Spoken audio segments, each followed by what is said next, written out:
Hello everyone, and thanks for joining us today for the May webcast on the Agile Central community. I'm Caitlin Lamb on the product marketing team, and I'll be your host today. Before we start, we just have a few housekeeping items to review. Please submit questions through the questions panel, and we will address all the questions at the very end of the webcast. And also, a replay of this presentation will be available and sent to your inboxes within 1 or 2 business days. So if any of your colleagues weren't able to make it live today, they can certainly watch this webcast replay after the fact.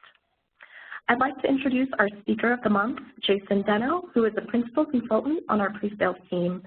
Jason will be showing us how to utilize dashboards and apps in Agile Central to tailor your views so you can focus only on the data and information that is most important to you and your team. So with that, I'll pass it on over to Jason. Well, hello, everybody. Good morning and good afternoon. I guess it depends on what part of the country you're in.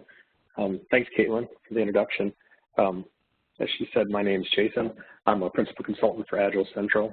I'm based out of the Chicago area, which is pretty lovely right now, but wasn't earlier this year. I've been in this role with CA for about a year now, but I'm a longtime user, admin, and coach with Agile Central or Rally, depending on when you started to use the product. For several years prior to working with CA. I started using Rally at a small startup in downtown Chicago.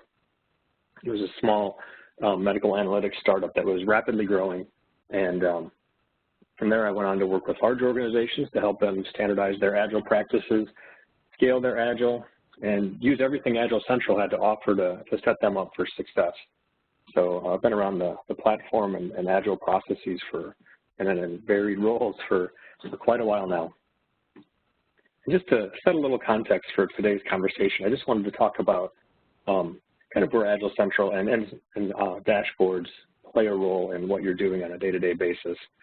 So we're all fairly familiar with probably team execution Agile. This is, I think of a development team, 5 to 8 people probably, that has a backlog of work, user stories, and they're planning that in a sprint planning before they start a 2-week sprint of work.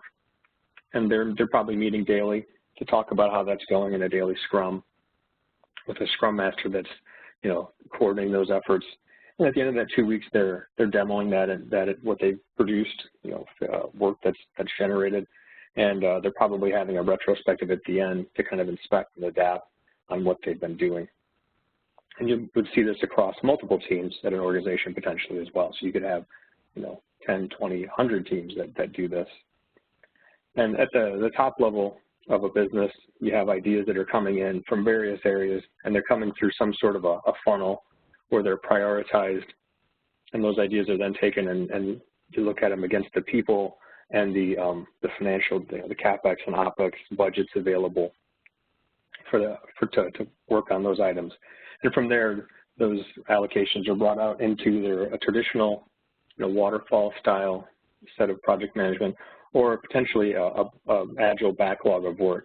But this backlog of work is really big items. These are things that could probably take a year. And this backlog of items is something that would be consumable in 2 weeks. It's a lot. To try to take these big items and break them down into very small items is difficult. And that causes there to be a chasm, this rift between the top office and the development group. So you've got people that are on the other side of this chasm and trying to understand what work they're trying to do. Oftentimes it's going through spreadsheets or CSV files or something that's a very manual process.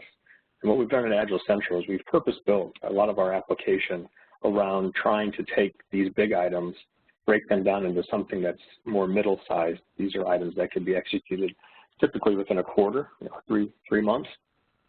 And from there, those items are then broken down at the team level. So you can see that there's these big items at the top, and they can flow all the way through middle down to the team. And if you think about that from a dashboarding perspective, we're talking about a lot of different roles here and a lot of different uses. If you're at this level, you may want to be able to see larger items. You may want to understand this prioritized list and how it's flowing, and maybe understand a little bit underneath it. And you would like to know that there's that steel thread that goes all the way through to what's being executed, even down to that task that's being worked on at the daily level. but you may not want to see all that detail. You want to just know how it's going. And then you've got people in the middle that want to know more around a feature, and you've got teams that maybe have to know about how to plan their sprint or work on what they're executing for that 2-week sprint. So again, just kind of wanted to set a little context. Why should I create a dashboard? The flexibility is the biggest thing. Where there's lots of different information around planning iterations or completing work or tracking different types of progress. It could be, again, with those levels, it could be progress of a story. It could be progress of one of those middle items that's a feature or, higher level item, tracking that progress. Or perhaps you use a dashboard as a way to gather data. You can put data in Agile Central through a dashboard, or you're also looking at data and analyzing it and understanding it. There's a lot of different roles that that dashboards can do, and some of this functionality is definitely available in different views, but there's something to be said for having it in one screen that you can do all at one time. You can make team activities more collaborative. You can add simplicity to how you work in Agile Central, and it can be dialed in for your specific needs. Think about one particular strong use case. Wouldn't it be nice to have one spot that you could go in, you could log in the morning and get all of your work done? So when you first log into Agile Central as a new user, one of the first things it asks you is what type of role you might be in Agile Central. And this, you don't have to answer this. It's just what this is doing is trying to build a dashboard specific to the type of work you do. So if you're focusing on that big picture, that top layer in that slide I was showing you, or if you're in the middle layer where you're trying to take those big items and you're trying to disseminate them down to teams, or perhaps you're at a team level, and this is asking you to choose what type of role you might have. So in the system, it can try to build you, a dashboard based on that. It's just a sample. It's just a dashboard that has, a starting template of apps that have been added to it. You can certainly customize it. You can customize the apps that are there. You can remove them. You can add your own, however you want to build that dashboard. It's just a great way to start off, though, and get rolling.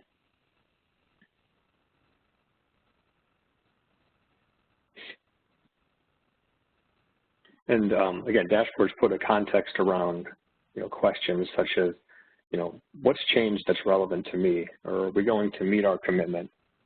Do we need to adapt a plan? Is our plan off? Are we starting to, come off the rails and we need to adapt what's happening? Who may need my help? Think of like a Scrum Master that's, there to facilitate everything they can for a team. How can they identify what they need to help people with on their team, or even outside of their team, something that maybe feeds their team, such as dependencies, or are items groomed correctly? Are there things that are blocked? And what work items need my attention? And again, that's dependent on a role, but what particular things need my attention from a process as far as being able to move work through, but also think about metrics as well. What are we trying to portray, and is what's in Agile Central portraying our information correctly as it moves back up that chain of transparency all the way back up to the top level. So I'm going to jump out of the slides here for a minute, and I'd like to show you Agile Central.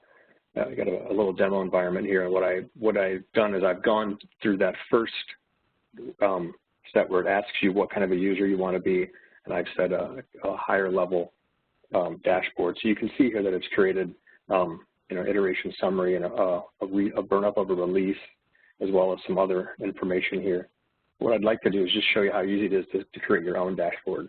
You can click on any of the menus if you feel that your dashboard should be part of tracking, or should be part of monitoring quality, or part of planning. You can certainly create your dashboards there. You can also create them under your home icon if you want. So if I click on the home icon and hit the plus symbol, I can create a new dashboard. You can see here I can type in a dashboard name. You can assign it to be shared with all projects, or you can get granular and have it just for specific projects. For example, if you're on a team that is maybe responsible for one product and you work across 10 other teams, maybe those 10 teams share that dashboard and you don't, it's not relevant to the other teams that might be working on other products, you can select those 10 teams. Or if it's something that everybody might want to be able to use, you can share it with all projects. You can also bind it specifically to an iteration or a release or milestone view. So if you have it set up to an iteration, for example, you can choose one master iteration for the entire view. And from there, you can have it, all the apps that are on there will correspond to whatever that is. So if you've set the page to be an iteration view and you've set it to iteration 5 for the year, then all the apps on that screen by default will show that. But for now, I'm just going to go ahead and make it for just this project. I'm not going to bind it to anything. And I'm going to open that up. And you can see that as soon as you come in, it welcomes you to the page. You have the option to set, your view. Do you want a one view with a giant app on there? Do you want 2-column view where you can have some apps on the left, apps on the right? You can have one that has more emphasis on the left or right, or you can have 3 columns. And again, you can change that later on. So I think for startup this time, I'm just going to go ahead and choose 2 columns. And at this point, you can start to add apps. And this brings up the app catalog. And this is a newer function we have now is we're grouping our apps. Not only do we have our apps that come from Agile Central, but also from our GitHub environment. So we've got some excellent apps that come in from our GitHub community that are also featured here. And so you can choose the source. You can say, the core, ones that are associated with Agile Central, the ones that are allowed for your subscription, or perhaps just the ones that are, from the GitHub community. You can also choose different categories. If you want to, we've got, for boards, or if what you're doing is around planning, for example, you could choose planning relevant apps. And when you do that, you can see that these are bringing up things that might affect planning. Or you can type in, anything you want yourself. So if you wanted to put in a keyword, oops, got a little scroll happy. And I'm going to type in, let's say burn up. And let's see the different types of burn ups we would have. So you can see we have an iteration burn up, a milestone burn up, feature burn up, release burn up, different types of burn ups. And you can see that, some of them have more and less information depending on kind of what you're doing. So we could add, for example, an iteration burn up. And you can go into the settings of that, and you can change, what settings, as far as what iterations it might be looking at, and you could give it a different name and things like that. At this point, once you've added an app to a blank page, you can add other apps and do other administration for this page from the gear in the upper right. When you click here, you can see you have an option to add an app. Again, we can change that layout from being 2 columns to 3 columns or weighted left or right. You can edit the page itself. You can also copy this page if you want to duplicate it and use it somewhere else. Maybe you start it off, if it's 90% of what you want for a new page, you can copy this and use it. And you can toggle if you want to view this from full screen or not. So I feel like most of the time when I come in here, I choose add app. And, we can add some sort of, let's look at some of the summaries that they have. Like a release summary, for example. I could add some of the different types of information. And just like that, it starts to build the basis of a dashboard. So you can see we went from having nothing on a page to having, some focused information pretty quickly.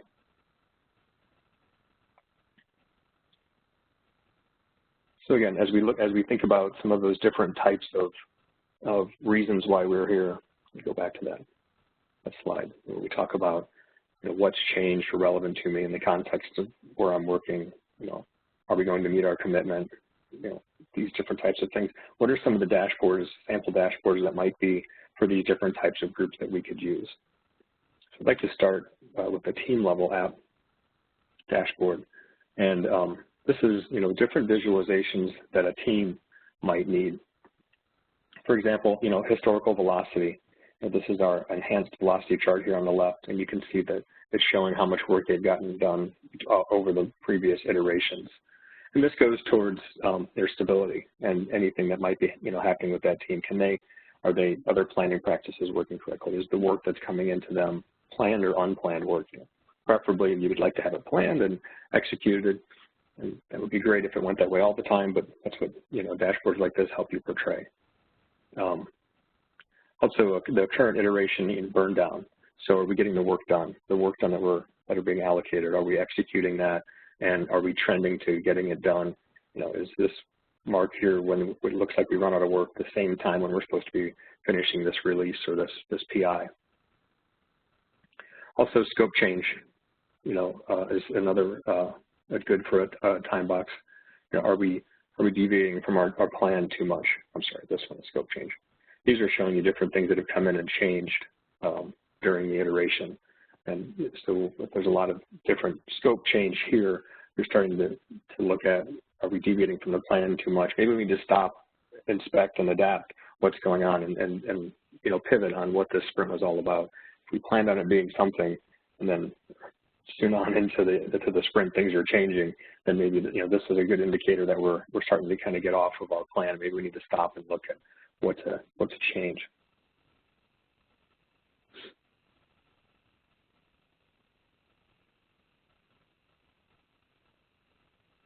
Another example I wanted to show you was a planning dashboard. So you can see here, this is a planning for a team.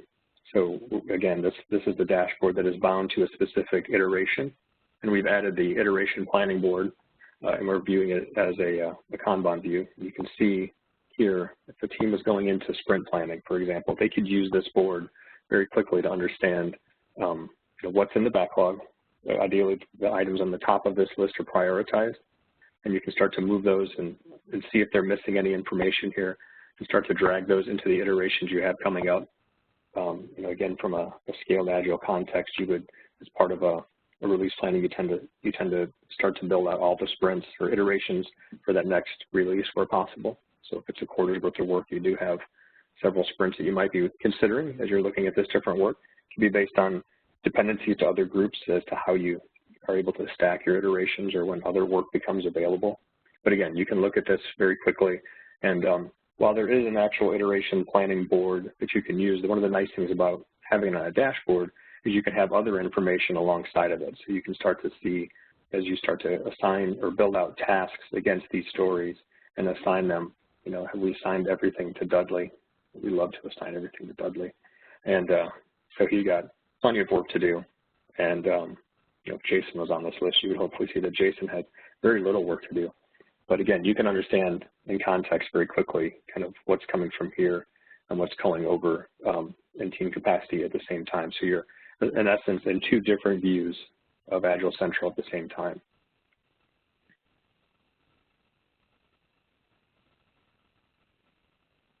Another view would be, potentially for if you wanted to have an estimation board that might be different as far as sizing, or if you have different types of a Kanban flows, different teams might use different ways to represent a Kanban board. And so the Kanban board that's built into Agile Central is built on the default states, and that's specifically for the work flowing across the team. But you may want to have another type of Kanban board that meets some other criteria. Here we're using it for different sizing, and you can set up another Kanban board on a dashboard, and you can tell that Kanban board to use a different field for its states, and it'll build a board based on that. And again, you can start to visualize and actively move things from one state to the next, or however you want to use it. Again, this is a sizing example, but there are other ways you might want to use a Kanban board, and a dashboard allows you to use it in ways that aren't necessarily built into Agile Central. As we look at, again, a tracking dashboard, we're looking at here, again, you see the iteration tracking board, which is the same as we already have a page for iteration tracking, but now you have information that's alongside of it that might be more relevant to the team. You can have the iteration summary or iteration dashboard that's showing you a little bit more analytics around the sprint or the iteration. You have a summary. You can also have, and I'll get more into this a little bit later on, what I like to call anomalies. I like to have what I use is a custom list that I can filter for anything that might be anomalous to the group. And what do I mean by anomaly? Think of anything that can knock something off in your sprint. So, for example, if all of your stories have to have tasks, if you demand that all of your stories have tasks, are there any stories that are in this sprint that, that don't have tasks created with them? You could very quickly create a custom list that will show you only stories that don't have tasks associated with them. And ideally, that list would be empty. You would hope that there weren't any anomalies, but if something was coming up, you'd be able to see that. Another example would be potentially if it's missing, let's say it's missing point estimates, but yet work has already started on it. So somehow we're working on a story that we don't really know the size of, and it's probably not a best practice. Again, you could have an anomaly of view alongside your iteration tracking to show some of that outlier that might be driving. You can still allow these cards to come across the board, but it might have information in there that's going to skew. It's going to skew your percentage complete. It's going to skew, estimated time to when things are going to complete if you don't have points in there. So some of that information might be relevant for those that are trying to maintain some of this. And that's, again, where a dashboard can really come in. And I'll show you some examples of that in another dashboard here coming up.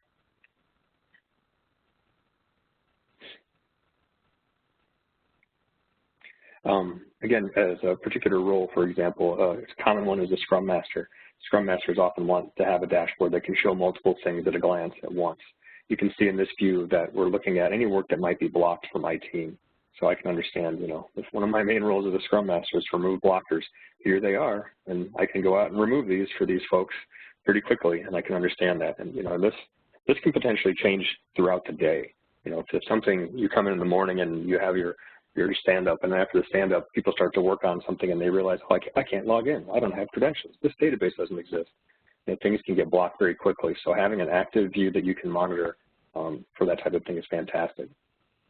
Again, you can monitor the iteration, see how we're burning down, and if we're meeting, our expectations of the work we want to get done.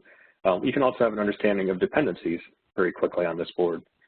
Scrum Master might want to know what other groups or stories we're waiting on or that are waiting on us, for the work to be done. If we're waiting on a specific story before we can start it, this is a way to see that. And conversely, if we have 6 groups that are waiting for a story that we have to get finished, then we want to make sure that that's being worked and that we're understanding that. You have another one here that says unassigned tasks for current iteration. Again, here's kind of one of those anomaly style views where you can see that this task doesn't have a story associated with it. And so that might be just a housekeeping thing, or it might be a conversation you have to understand, what's going on here, where'd that come from. Again, a velocity chart to see how the team has been doing over time. And this is a nice app that we have, but it's incomplete stories for the current iteration. So it's showing you each story, for example, and it's showing you if there's defects against it, the task statuses and the test case statuses very quickly. And again, these are the incomplete stories. So the stuff that hasn't been finished yet, if there's stuff already finished in the can, that's great. But here's the things, if I'm trying to focus on, finishing everything in our sprint, this is a group of work that I might have to concentrate on.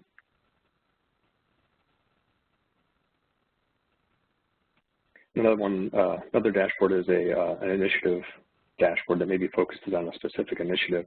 I can show you one of these in my demo environment. So if we go to initiative dashboard, you can see here very quickly that I've got one that's I'm looking at a specific portfolio item. So again, in our demo environment, our demo company is building a minimal online shopping site, and you can see this is initiative number 6, and this is our online shopping site.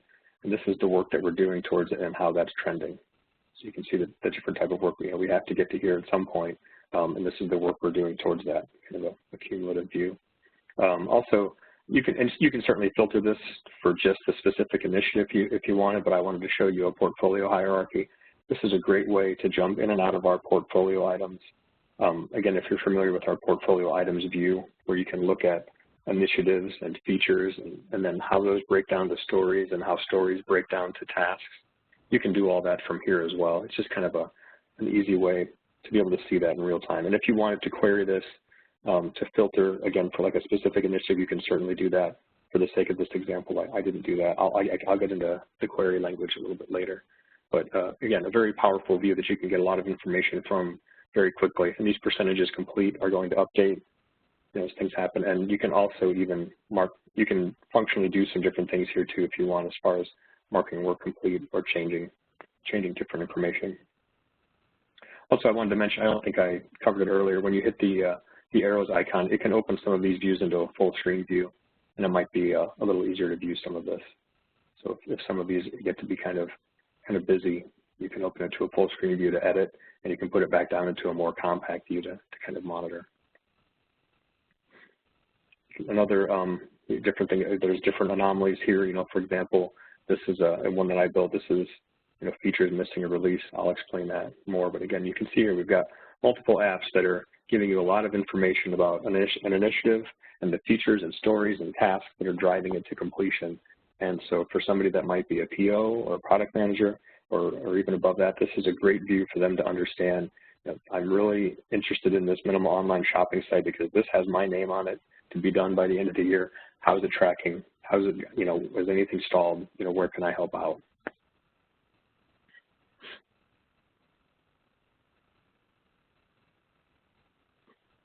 Another type of dashboard would be, for a QA group. So again, you could have a view that shows stories missing test cases. So the stories I have, if you're demanding test cases for all of your stories, then what are the stories that are missing test cases? And you could even go so far as to say, what are the stories that are in this iteration that are missing test cases? Or, if you wanted to understand if they're being worked on or if they're coming close to being worked. It might be okay to have a story missing test cases if it's not really slated to be in a sprint or an iteration for a month. But if it's something that's coming up soon, then you'd want to know here pretty quickly what's going on with that. Also, you want to know what test cases have been assigned to me. As a QA, I would like to know what test I'm expected to complete and how they're going. And again, you can see test status across. This is, again, the shopping team is an example for that online commerce site. But different tests that are happening across the group and how many times they've passed or failed and been run. Again, iteration summaries to kind of keep you on track with does the iteration end this Friday or next? Well, you can look at that pretty quickly and understand. Again, user story test case status is going to show you if there are test cases and defects across it and how those are trending, if they're having problems or not. And a test set is a group of tests that's typically in an iteration, specific to an iteration. So if your iteration has test cases bound to a test set, you can see those results here and how they're trending, and it's the latest ones. And again, you can filter this or arrange it if you wanted to have a specific. If you wanted to have more than maybe 5, you can certainly do that. And a defect summary matrix. So how many defects are being created out of what we're working on or what we're working through in this iteration.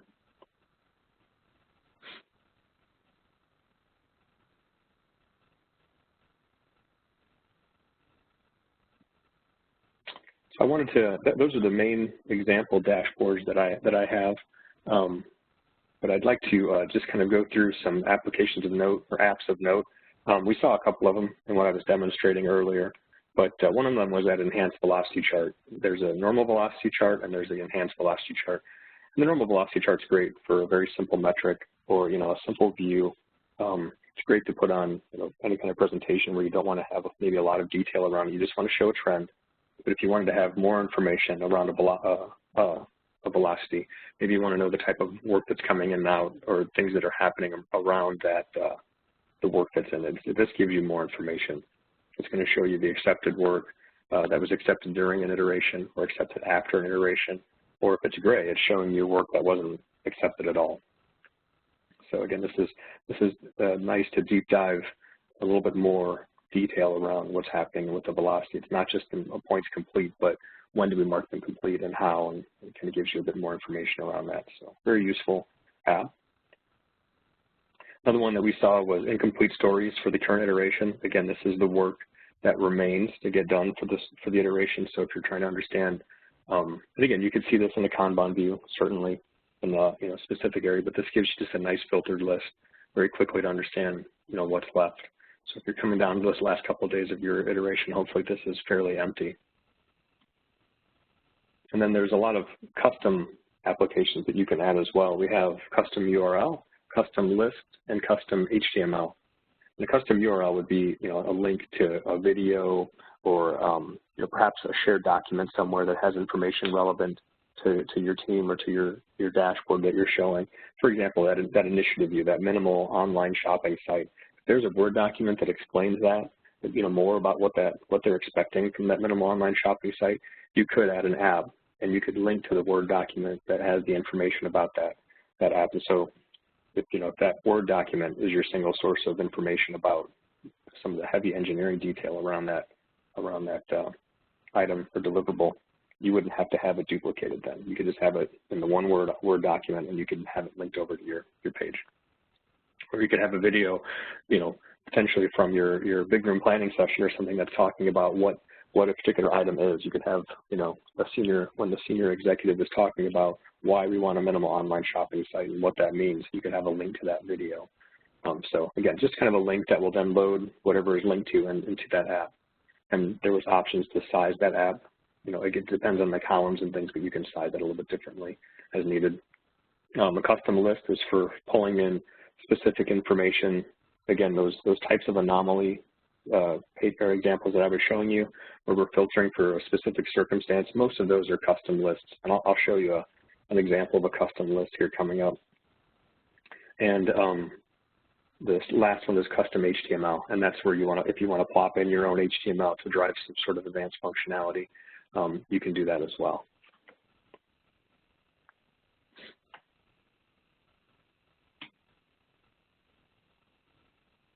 Let me just take a moment here to talk about a few tips and tricks.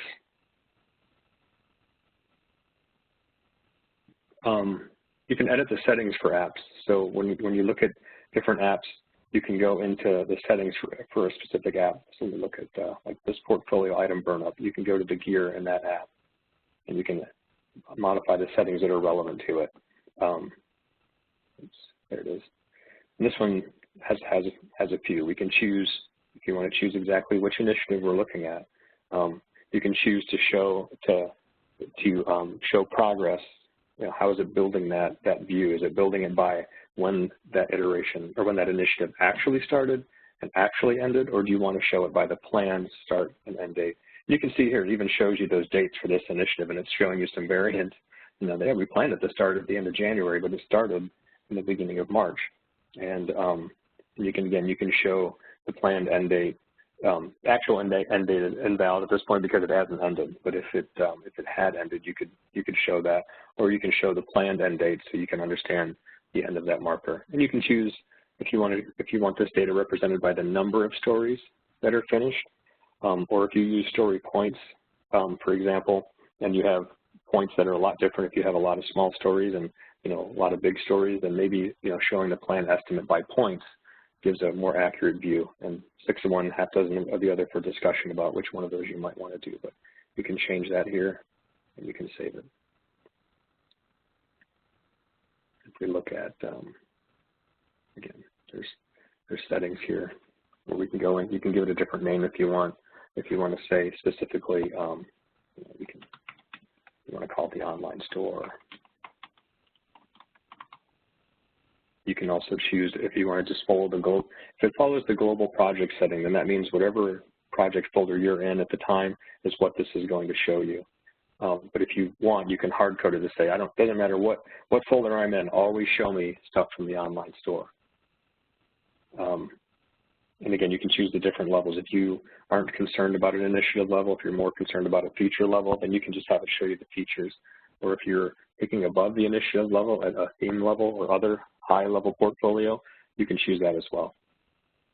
And you also have the option to add in a query here. One of the benefits of adding query language is you can dial in some of these views that maybe don't have advanced filtering, which is another topic I'll show you here in a minute. Or if you want to share this view and you want to have it shared out in a specific way so that you know that it renders the same for everybody, you can put custom query information in here to have it drive a very specific way. I'll save that. So you can see now it says online store hierarchy.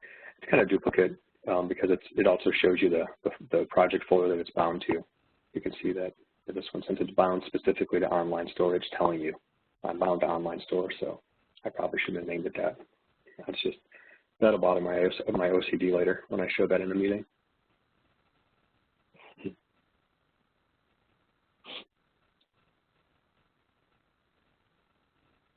Another thing I wanted to talk about as another tip and trick is that advanced filtering.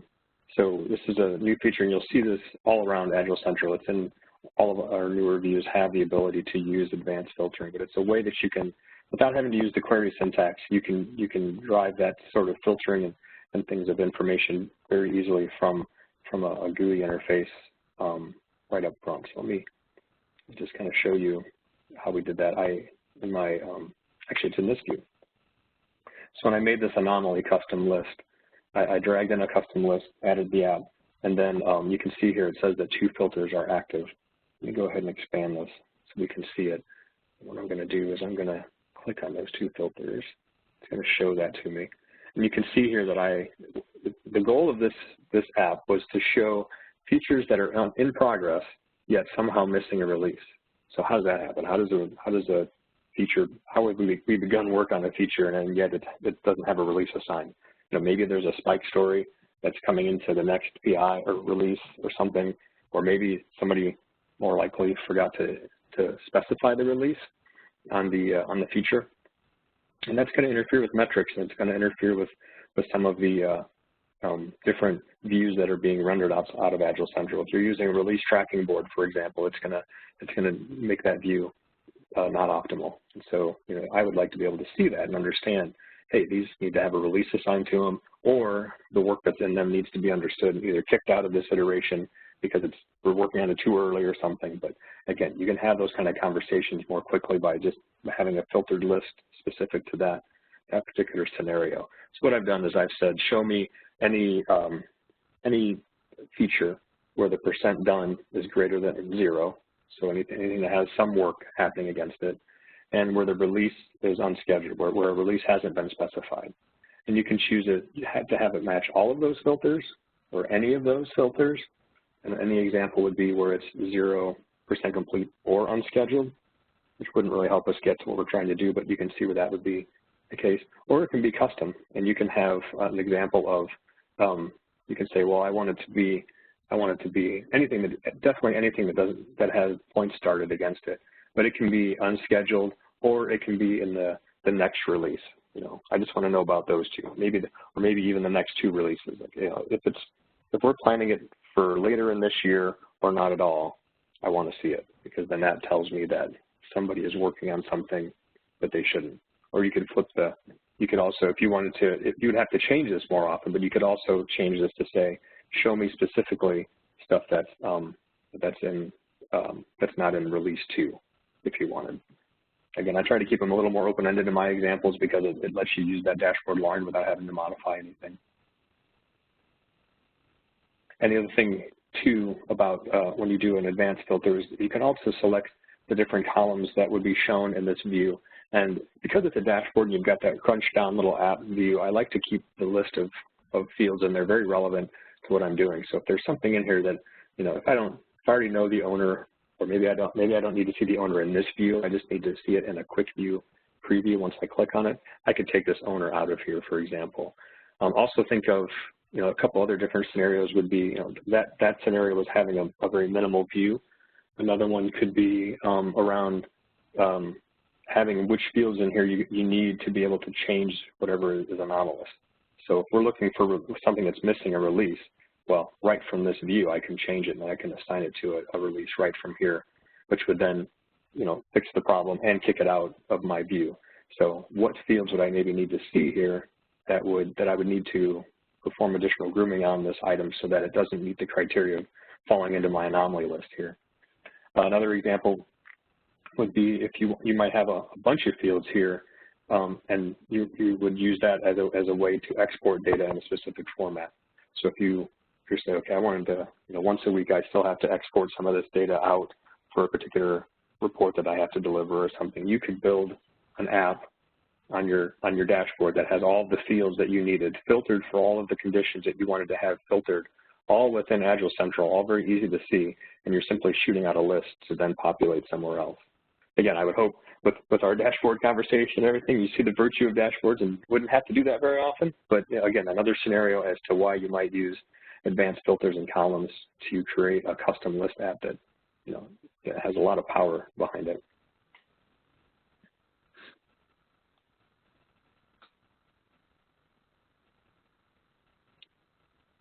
At this point, we would ask that any questions would be asked through the chat.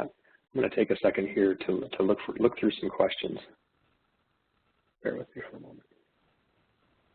Great, thanks, Jason. Yeah, so I do see a few questions coming through the Q&A tab. Please don't be shy. If you have any questions for Jason, please send them through. To give Jason a chance to take a look at the questions that came through, I just want to take a moment to share some of our upcoming happenings and events going on. So Jason, do you just want to stop sharing your screen for a second? Thank you. So actually tomorrow, Thursday, May 17th, we have our 3rd annual Agile Management Virtual Summit happening, featuring industry thought leaders like Dean Leffingwell from Scaled Agile, Jeffrey Hammond from Forrester Research, and our very own thought leaders, Doug Dockery and Lorene Knudsen. They'll be presenting on a variety of topics relating to Agile portfolio management, building customer-centric organizations, Agile coaching, Scaled Agile, and more. So please join us for that. I'll be including a link to register for the virtual summit in the chat, and you can find out more information on that on the Agile Central community. And also next, many of you on the line may have attended CA World in the past. CA World 2018 is happening this November, from November 12th through 16th in Miami, Florida this year, so we're changing up the location. It's an excellent learning and networking opportunity. It's a chance for you to get insight into the future direction of our CA products, learn best practices and knowledge share with fellow users, as well as get inspired by industry experts and peers alike. So if any of you out there have great Agile transformation or business agility stories that you want to share, please submit your topic, and you'll have a chance, and if your topic is selected, you'll have a chance to present at CA World this year.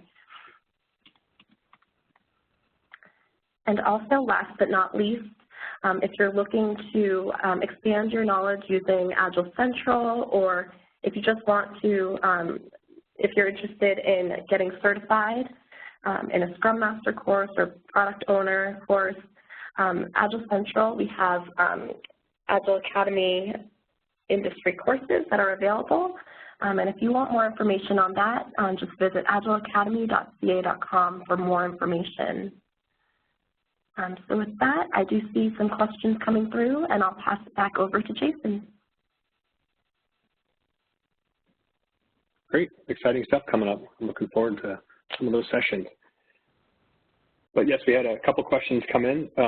One of those was, what's an easy way to give managers and execs a roadmap view of upcoming activities?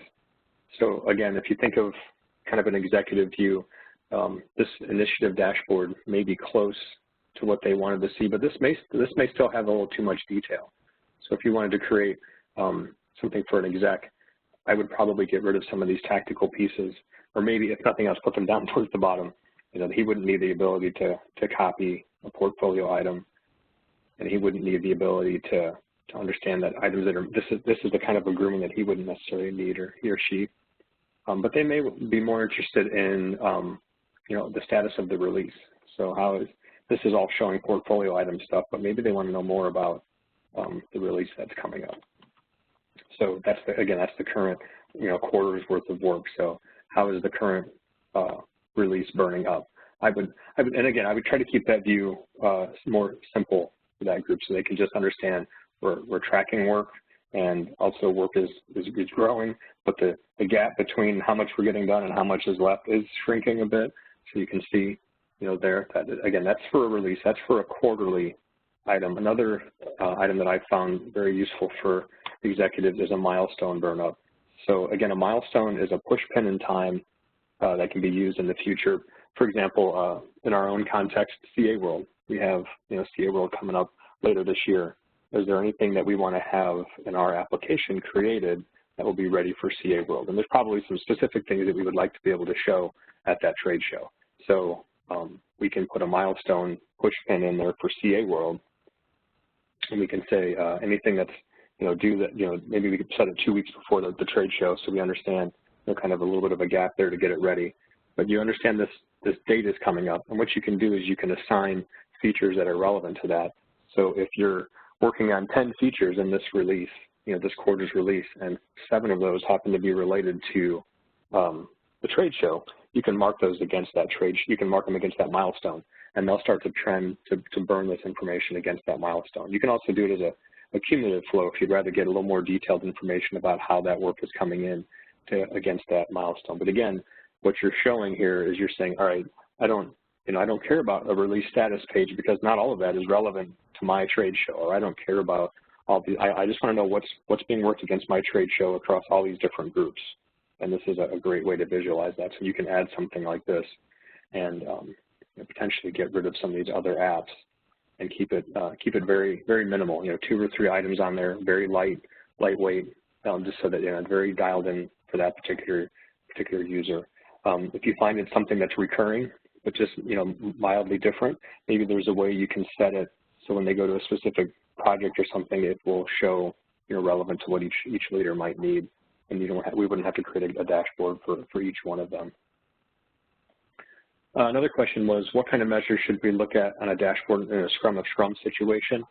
It would be similar to kind of a Scrum Master dashboard. I think some of the main things that you wanted to have in a Scrum of Scrums would be any blocked work that might be affecting anybody. This would be a good, and you might even, if it's a Scrum of Scrums, and let's say there's 10 teams, you could do a blocked work view.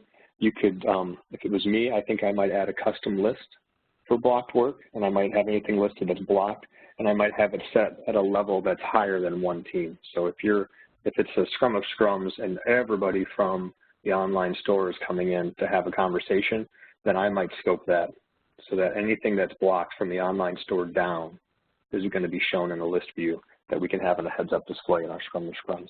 Same with dependencies. I would probably have some sort of a dependency view, either the status dashboard or maybe even more detail that you can view and understand dependencies very quickly in that view, and make sure that what people are stating in a Scrum of Scrums meeting is represented accurately here. If I come into a Scrum of Scrums and I'm telling you that I've got 16 blocked things and there's nothing in my blocked work items, and you can say, okay, you know what, we need to change that. And again, maybe that view that you have, that custom list, allows you to change that information right in the Scrum of Scrum meetings.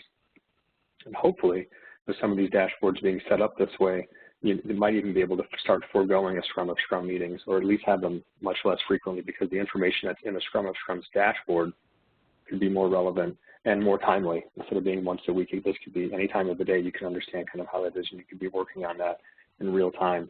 And I've seen that example in a lot of cases where as you start to have an effective dashboard and people are using it, that the need to meet as a Scrum of Scrums group is a little bit less. Oh, I'm sorry, I didn't realize you couldn't see my screen. Let me share my screen. Like I was saying, first, you could use blocked work, but maybe as a list view or this dependency status. And again, for the more of an initiative level, I would maybe add, I would look at some of the milestones.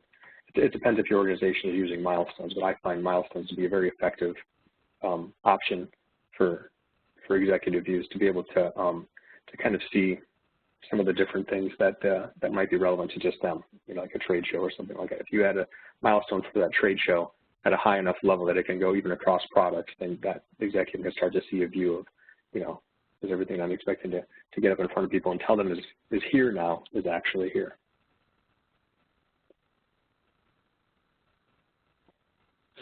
Another question that I saw was, can you export the dashboards into a spreadsheet or an image view?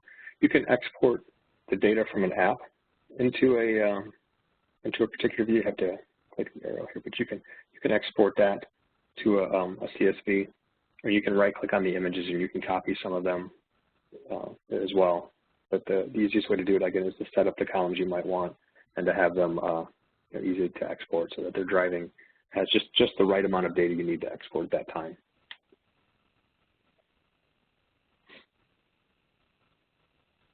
Pause and look at. Excellent. Well, thank you, Jason, and thank you all on the line for taking the time to learn about dashboards and apps today. Again, don't forget to register for and attend our free Agile Management Virtual Summit happening tomorrow, Thursday, May 17th for even more learning sessions. And please save the date and join us next month in our June community webcast, which will be happening on June 20th. Waffle.io founder Andrew Homier will be sharing the Agile Central and Waffle.io integration. He'll be sharing how it works and how it has the ability to enhance the user experience for the developer audience. So thanks again to each and every one of you, and we'll see you around the community and at our next webcast. Bye, everyone.